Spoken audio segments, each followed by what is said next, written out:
अरे कहाँ है रे? का हो? अरे तोरे खाना बनौलक ढंग ना भयल अभी। काहे न हो? अरे ई खाना बनौले की जहर अरे।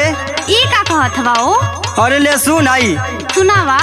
अरे बाटे ना खानावा बनावल गुनावा ढकेल देलू सब्जी में, पाव भरनू नावा ढकेल देलू सब्जी में।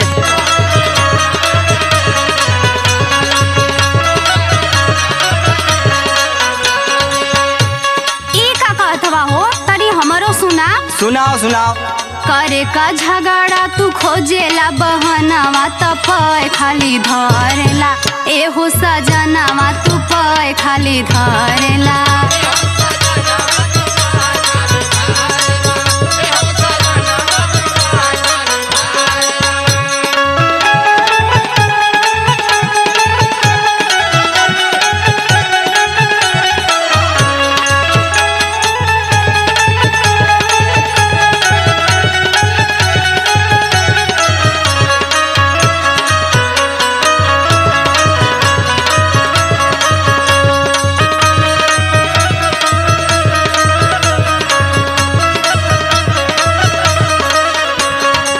नैहर में सुतल बाड़ू सब से कोहाई के,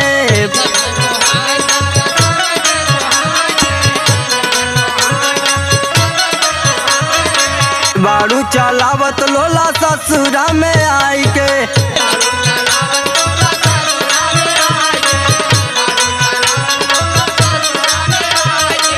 नैहर में सुतल बाड़ू सब से कोहाई के, बाड़ू चलावत लोला ससुरा में आई के। दिन भर पिया दारू सुना हमर खुनावा ढकेल देलू सब्जी में, पाव भरनू नावा ढकेल देलू सब्जी में, पाव भरनू नावा ढकेल देलू सब्जी में।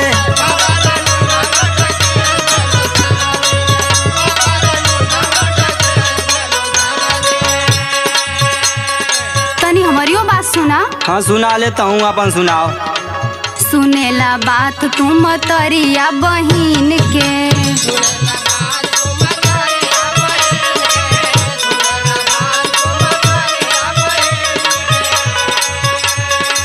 फाड़ दिहला साड़ी जमलिया वाला तू कीन के।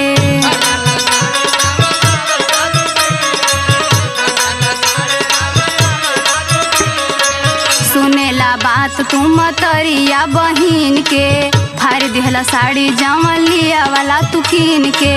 आशीष अश्वनी खाली धरेला धिया नवा त पय खाली धरेला, सोना सजनावा त पय खाली धरेला।